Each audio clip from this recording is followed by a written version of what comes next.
আমার মেয়ে পড়ে 1 থেকে 5 পর্যন্ত, ও যে 10টা সূরা মুখস্থ করবে সেরকম একজন আলেম নিয়োগ দেওয়া হয় না।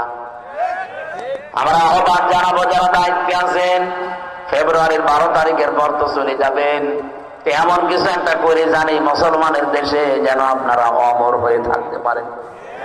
এই দাবি আপনারা করেন না?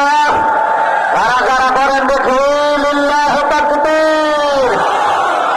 এই দেখেন তো করেন নাকি? দেখেন, আলহামদুলিল্লাহ। এই পৃথিবীতে যদি আমাদের কবুল কিছুই না হয়, অন্তত আমি এতটুকু আশা করতে পারি যে আমাদের ময়দানে আল্লাহ ধীরে চলো, নেই ভয়, লেগে থাকো, হবে যায় ইনশাআল্লাহ।